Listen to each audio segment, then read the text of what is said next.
Larry was inches away from never achieving anything in basketball because back in the 70s, Bird was working as a garbage man in French Lick, Indiana, and he never wanted to become an NBA player. I thought I'd wind up being a construction worker, pouring concrete. As far as basketball goes, I just wanted to be the best player on my high school team. However, thanks to some luck and a coach who refused to give up on him along the way, the world was able to experience the basketball genius of Larry Bird. Bird would go on to become the best shooter of his era, an underrated defender, and one of the greatest rebounders ever at his position, all while being one of the best trash talkers in NBA history. He just shook his head at me. He said, man, it's going to be up night for you. Pat Riley once said that if he had to choose a player to take a shot to save a game, he'd choose Michael Jordan. But if he had to choose a player to take a shot to save his life, he'd take Larry Bird. This is a story of how a garbage man became an NBA legend. Oh, why he was dead at, like, bro, it's crazy how these older players, like, older era players be, like, had the worst, like, high school experience and everything, and then get to the NBA. Larry Bird was born in 1956 in West Baden, Indiana, a small town next to French Lick. That was a farming town of about 2,000 people. Larry was the fourth of 6 children, born into a poor family where his father Joe was a construction worker and his mother Georgia worked in a diner. Because his father's construction job wasn't stable, and because Joe was also an alcoholic, the Birds struggled to make ends meet. They lived in a small house, and during cold winters, their old furnace would often break down, leaving the family freezing.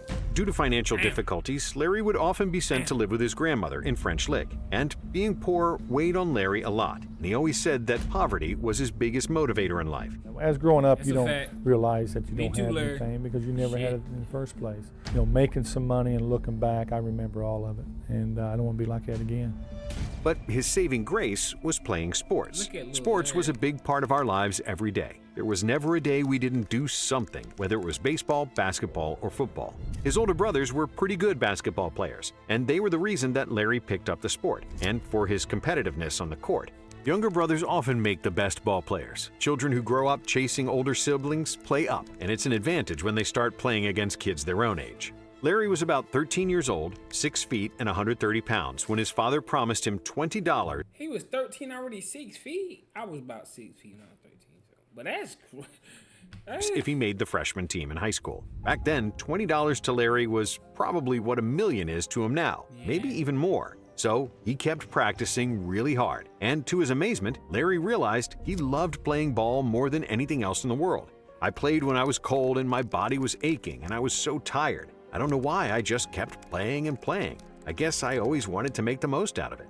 And Larry did make the freshman team, albeit only as a bench warmer, since he only played in garbage time minutes. As a sophomore, he missed most of the year with an ankle injury, but that's when he got maybe the biggest life lesson from his father. I was 13 or 14 maybe, and my father came home with an ankle all black and blue and red. He needed me and my brother just to get his boot off, and he was in awful pain. But the next morning, we got the boot back on and he went to work.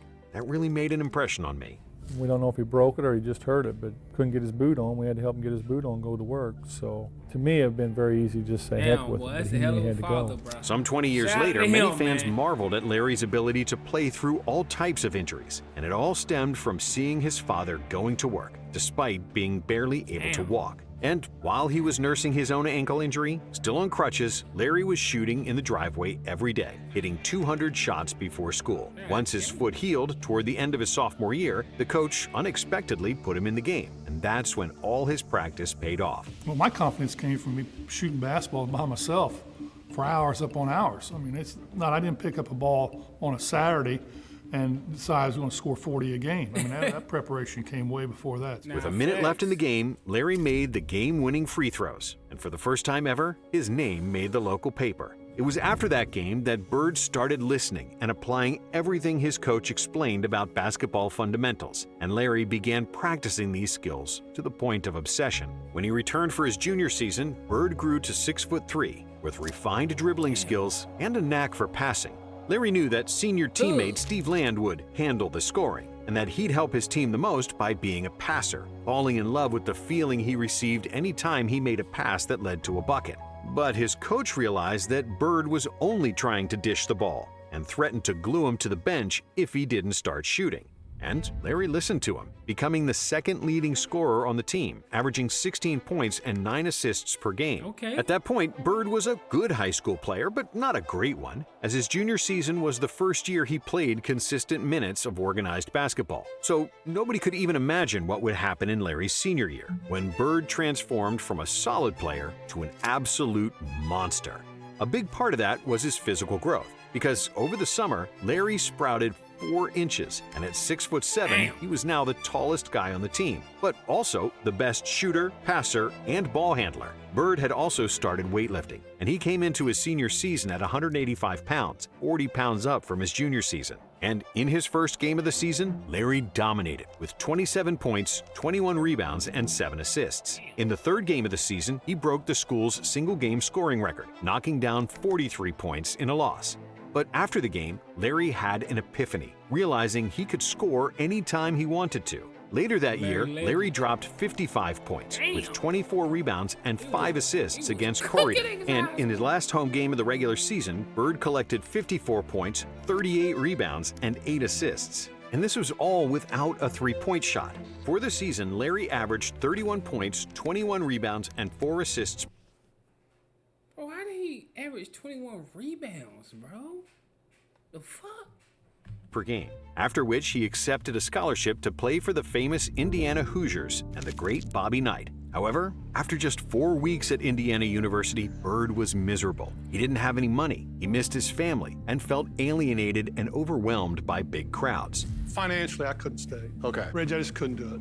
So, Larry returned home to French Lick, where he enrolled at a local community college. But he soon gave up on that too. And then, he became a garbage man in French Lick and was happier than ever. I loved that job. It was outdoors, you were around your friends, picking up brush, cleaning up. I felt like I was really accomplishing something. How many times are you riding around in town and you say to yourself, why don't they fix that? Why don't they clean the streets up? And here, I had the chance to do that. I had the chance to make my community look better. And even though he lived a peaceful life, tossing garbage bags and fixing benches in the park, Larry's family life soon turned into a disaster.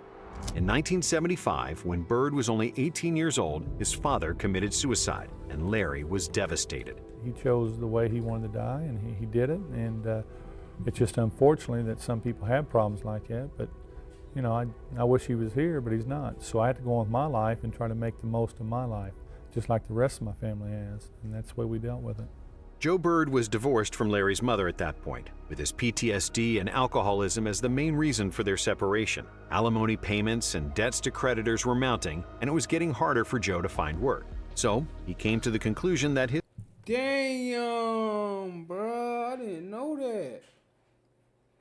Damn, bro. I didn't know that. That about to make me shed a tear. His family would be better served through life insurance money. Joe then called his ex-wife and told her she didn't need to worry about the debts anymore, and then he hung up and took his life.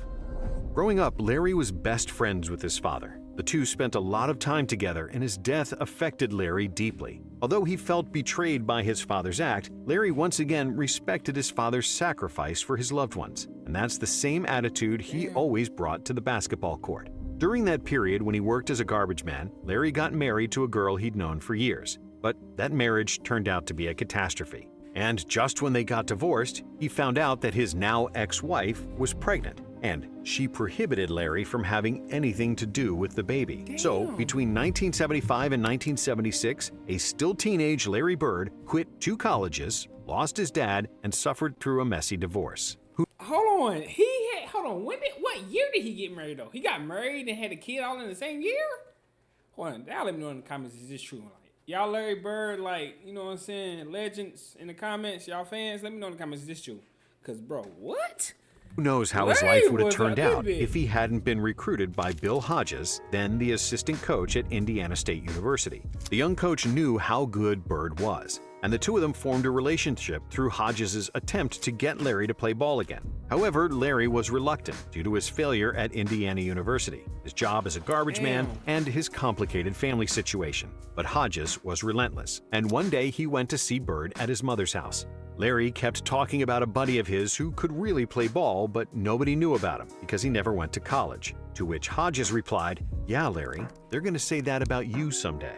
After that mic drop, Hodges got up and left without even saying goodbye. And 2 days later, he got a call from Larry, who decided to join Indiana State, which would change his life forever. If Bill Hodges hadn't been as persistent as he had been, Larry Bird might never have existed in any of our minds. I believe that with all my heart. In his first season for the crazy, Sycamores, Larry, who is Shout now out to him. 6'9", immediately proved that he was a basketball genius, averaging 33 points, 13 rebounds, 4 assists, 3 steals, and a block in 28 games. Once I started playing, it's the same old thing. You know, he's at a small school and he ain't playing against anybody, which is fine.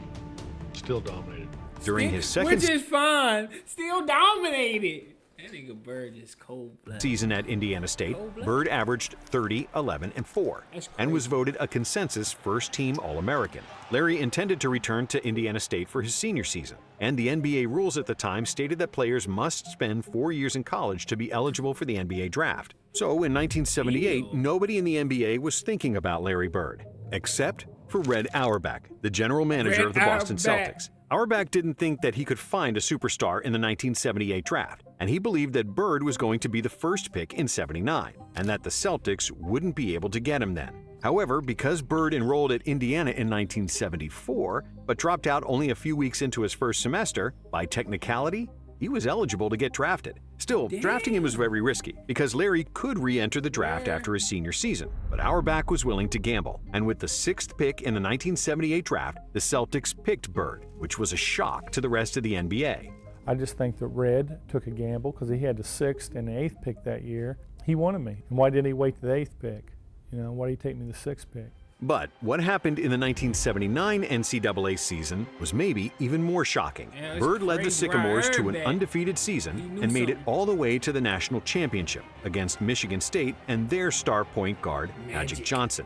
Indiana State won 33 games in a row leading to the finals, That's crazy. and Bird was especially inspired 33 in the in a Final row? Four against the second-seeded DePaul, finishing the game with 35 points, 16 rebounds, and 9 assists, shooting 16 for 19 from the field. However, in the national championship game, he ran into a better team. Michigan State was much more athletic, and they kept trapping Bird, forcing him to take tough shots. Magic and Michigan State won the title, beating Indiana State 75-64, with Larry hitting just 7 of 21 shots for 19 points. Due to the hype created by Bird and Magic, the 1979 NCAA Finals game achieved the highest ever television rating for a college basketball game, and with 35 million viewers, Damn. that record still stands today. However, after the college season ended, Bird still had a big decision to make, whether to stay with the Celtics or re-enter the draft. He first visited Boston on April 6, 1979, where he, Red Auerbach, and Larry's agent discussed Bird's contract. They finally settled on a $650,000 a year deal, which made Bird the highest paid rookie ever. But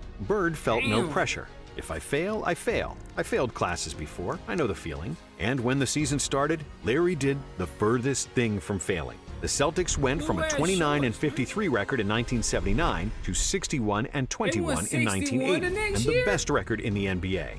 And I think it took me probably 3 days after a rookie camp. I found out, hey, this league is nothing. I can play in this league and I will dominate in this league. With averages This league is nothing. Oh man, he was talking reckless to them. Larry is crazy. Nah. of He was right, 21.3 points, 10.4 rebounds, 4.5 assists, and 1.7 steals per game for the season, Larry was selected to the All-Star team, made the first team All-NBA, finished 4th in MVP voting, and won Damn. Rookie of the Year over Magic Johnson. But in the Eastern Conference Finals, Julius Erving's 76ers proved to be too tough, and the Sixers spoiled a championship meeting between Bird and Magic. And then, in the 1981 season, it was Magic who failed to reach the finals against Bird. With the addition of Kevin McHale and Robert Parrish, who came in a trade dubbed the Steal of the Century, the Celtics assembled arguably the greatest front court in NBA history. The one thing that we did my second year, we Parrish and picked up Kevin Robert McHale. Parrish and Kevin McHale. Woo! Now, It we didn't was know how great they was going to pickups. fit in, but they fit in Boy, very nicely. what? Boston won 62 games in the regular season. Bird finished runner-up for the MVP behind Dr. J, and in the playoffs, the C's swept Chicago, then avenged the loss to the Sixers in one of the most thrilling series ever, with 5 of 7 games decided on the final possession. And after they won Game 7 by 1 point, Boston faced the Houston Rockets in the NBA Finals. Smoke, Bird didn't have a great shooting series, hitting just 42% of his shots and averaging 15 points per game. Damn. But he also averaged 15 rebounds, 7 assists, and 2 steals, winning his first NBA championship in just his second season in the league. Boston Bruins have won the World Championship in 1981. Cedric Maxwell was named the Finals MVP because he averaged Cedric more points than Maxwell. Larry, but there was no doubt who was the best Cedric player on the Celtics. Maxwell. After we won the championship in '81, I They felt just be doing anything, but they did not have to get that thing to no Cedric Maxwell. like we had a good enough team where we keep it real. could start a destiny and win a lot of championships. In the next 2 years, Bird's numbers continued to rise, and he finished second in MVP voting in both seasons. In 1983, he was third in voting for Defensive Player of the Year, despite his reputation as a slow-footed, unathletic player. But even with the stellar play from Bird and the ascension of Kevin McHale, the Celtics regressed, losing to the Sixers in the '82 conference finals and getting swept by Milwaukee in '83. With a bitter taste of disappointment after that loss, Coach Fitch resigned and was replaced by Casey Jones, an 8-time champion as a player from the Bill Russell era. And with the new coach, the addition of a great shooter in Danny Ainge and stellar defense from a veteran point guard Dennis Johnson, the Celtics were on the rise. In 1984, Bird averaged career highs in scoring and assists, with 24.2 points and 6.6 dimes per game, along with 10 rebounds. Larry also led the league in free throw percentage. He made the all-defense second team, and after finishing second in MVP voting for 3 consecutive years, Bird was finally named the league MVP. In the playoffs, Bird was playing the 3 best consecutive basketball years. of his career, shooting over 50% in every playoff series, seamlessly dropping 30-point games and double-digit assists. After they got past Washington and New York, the Celtics dropped the Bucks in 5 games to avenge the loss from the previous season and make another NBA Finals against Bird's oldest foe, Magic Johnson. Playing against Magic, yeah, that was something that I always dreamed about since he beat us in college. In a hard-fought series, it took 7 games to decide a winner. And in the final game of the season, both teams struggled with their shot, including Larry and Magic. I can remember we didn't shoot the ball extremely well, but we played hard. We got all the loose balls. We did the things that was necessary for us to win. But the Celtics were more poised down the stretch, winning 111-102 to secure another championship parade in Boston. And with 27 points, 14 rebounds, 4 assists, and 2 steals per game, Bird was named the Finals MVP. In the following season, Bird was again named league MVP, and the Celtics faced the Lakers in the finals once more. But this time, it was Magic and the Lakers who came out on top, with Kareem winning the Finals MVP. For the '86 season, the Celtics traded Cedric Maxwell for Bill Walton, a former MVP center who was struggling to stay healthy. But the gamble paid off, and Walton shined in his role as a sixth man, as the Celtics played one of the best seasons in franchise history. They finished with 67 wins and 15 losses, and including the playoffs, they lost just 1 game in the Boston Garden, going 50-1 at home for the season. Larry was at his absolute basketball peak, averaging 26, 10, and 7, with 2 steals and near 50-40-90 shooting. During a long regular season, Larry would often get bored and had to find extra challenges to motivate himself. And before a game against Portland in February, Bird surprised his teammates and journalists by saying that he would play the whole game with his left hand. And despite barely touching the ball with his right, Larry finished with 47 points, 14 rebounds, and 11 assists, including a game-tying shot in regulation and a game winner in overtime. If I remember the game correctly, they were forcing me left to help. And they wasn't getting there quick enough, so I had shots around 5-6 foot with my left hand. I felt more comfortable with my left hand there than I did my right. Then once I got started making a few, I just kept going. It was one of the greatest games of his career, on par with his career-high 60 points from the 1985 season against Atlanta. Larry was hitting jumpers left and right from impossible angles, getting into such a zone that the Hawks bench even jumped out of their chairs and cheered for him, which got them fined by their coach. The announcer let me know every time I scored. So he'd go 48, 50, 52, and when it got to that with like 3 or 4 minutes to go, I thought I might as well go ahead and try to get 60, and that's what I did. Then in 1986, Bird received 73 out of 78 first-place votes for the MVP award, becoming just the third player to win MVP 3 years in a row. Only 2 other players won the regular season MVP award 3 consecutive times, as Bird did, Bill Russell and Wilt Chamberlain. And in the 1986 playoffs, the Celtics steamrolled through the East, sweeping Jordan and the Bulls, defeating Dominique and the Hawks in 5, and then swept the Bucks to reach their 3rd straight NBA Finals, this time against the Houston Rockets. And while the Houston's twin towers of Ralph Sampson and Hakeem Olajuwon provided a bigger challenge for the Celtics, there was nobody who could stop Larry. With 24 points, 9.7 rebounds, and 9.5 assists, Larry was 2 rebounds and 3 assists shy from averaging a triple-double in the finals, winning another Finals MVP as the Celtics won the title in 6 games. In 1987, Bird became the first player to shoot 50-40-90 for the season, averaging 28 points, 9 rebounds, and 8 assists per game. But while Larry was still on top, the Celtics regressed. Before the season, their number 2 overall pick, Len Bias, tragically passed away after the draft, and they suffered many injuries during. First of all, how did they get the number 2 pick? How did they do that? But Len Bias, yeah. Len Bias, what I heard, yeah. In the season and the playoffs. I was the healthiest one on the roster. That's not saying much. I felt pretty good. I know Robert had ankle injuries, and Kevin broke his foot. Danny had a hip problem. Damn.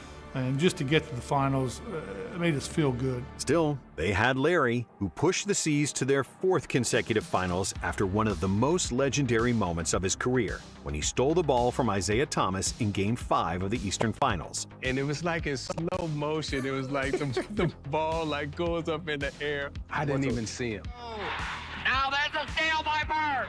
Underneath the DJ. And in the finals, once again, it was Boston versus LA for the 3rd time in 4 years. But this time, the Lakers were healthier and better rested, and the Celtics didn't have enough gas in the tank to stop the fast-paced showtime. Bird delivered another 24, 10, and 5 for the series, but it wasn't good enough, as Magic got the best of him once again. The next year, Bird had the best statistical season of his career. He averaged 30 points, 9 rebounds, and 6 assists, again shooting 50-40-90 for the season, and proving that he was the best shooter who ever played at the time.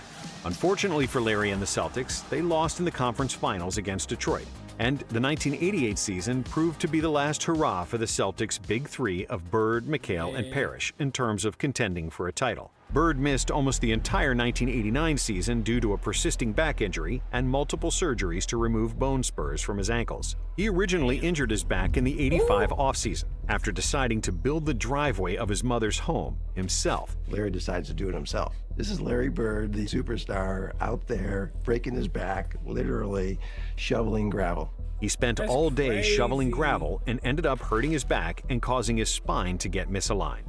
He had lost the structural stability in his spine. What? He lost the structural ability in his. That sound like you fucked, but like you messed up. You fucked up. That's damn. So it would slip into abnormal positions to try and lock itself to get an artificial stability. That's like getting your finger stuck in a door and somebody's still pushing on the door. Bird was a millionaire, and he could have easily paid someone else to do it. But Larry enjoyed manual labor, and he wanted to help his mother with his own hands. And paying people for something he could do himself simply wasn't Larry's style. I really don't need anyone to build my ego. When I'm home in Boston, I want to go out and eat, pay my bill, and get the hell out. Back in French Lick, I don't have those problems, and that's why I go back there. It's the same with nice cars, Mercedes and all that. I can't see putting $50,000 or $60,000 into a car when our house growing up was worth $10,000. I just can't buy that. And clothes never did catch my eye. I never really enjoyed them. I always wore what I felt comfortable in. I'll wear pretty much anything if I get it for free. And because of his back injury, Larry probably should have retired in '88. But that memory of when he was 14 years old and his father went to work with a foot that was 50 shades of purple stuck with him, and Larry kept playing through the pain. But to me, I was just so glad I got the NBA and made it. I didn't want some little injury messing up my whole season, so I tried to play through a lot of them. From 1988 onward, Bird had to have his spine realigned before games just to be able to participate. The injury was so severe that he often had to lie down for hours at a time, either between games or sometimes even during games, spending up to 4 hours a day stretching. And even though he could barely walk, Larry still averaged 21, 9, and 7 in the Hell, last 3 boy. seasons of his Barely career. They walking called Larry. him Larry the Legend because of his dominance on the court, the extreme confidence he exuded, and the trash talking he served on a daily basis. Going into the locker room during the three-point shooting contest and asking other participants which one of you is going to come in second. Everybody's looking at me, I go, who's coming in second? And nobody said a word. I thought maybe they thought I was joking, but maybe they thought I was serious. But, well, then I had to go out and win it. But truthfully, I meant it. I mean, I knew I was probably going to win the contest. And then defeating them without ever taking off his jacket, legendary. Telling players that he was going to get the ball, how many dribbles he was going to take, and then doing exactly that, sinking a jumper in their face, legendary. Every time he was about to make a move, he told him what he was going to do. One dribble, pull up, going left, off glass. Fuck it. And did you know Bird played the entirety of his career with a dislocated finger? His right index finger got badly hurt during his last season at Indiana State. But like always, Larry just pulled the finger, crazy, bro. put it back in place, and kept playing getting through the pain. buckets. Bird had to slightly change his shooting stroke because of that finger, and he swears he was a better shooter in college than in the NBA. And the numbers support this theory, as he shot 53% in college compared to 49.6% in the pros. And despite his reputation of being a trash-talking jerk, as well as getting into a few fights on and off the court, people who know Larry will tell you that he was an even better person than he was a player.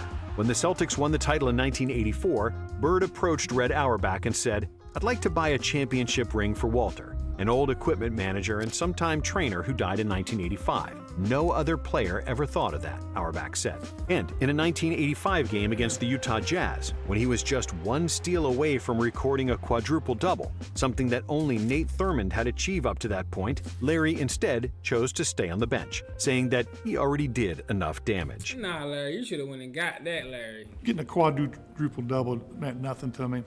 I mean, really, you go into a game and when you're up by 25, 30 points, just for a steal, makes no sense to me. I did enough damage already.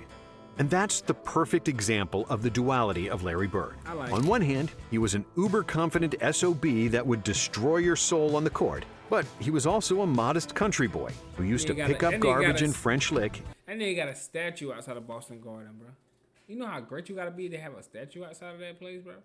You gotta be Himothy, bro. Hey, man, shout out to Larry Bird, bro. I ain't even gonna lie, man. Let me know in the comments, bro. Bro, how the fuck? Bro, garbage, man, bro. I'm glad that dude talked to him, bro. I'm glad he talked to him. We would have never had Larry. Larry top 5 in my book. He top 5. He was top 10, like number 8 or something. But after watching Larry, bro, he top 5. After watching the other Larry videos, he top 5. Y'all might as well go ahead and watch my other Larry videos. You know what I'm saying? Like, comment, subscribe. But I'm going to see y'all in the next video. Y'all ready.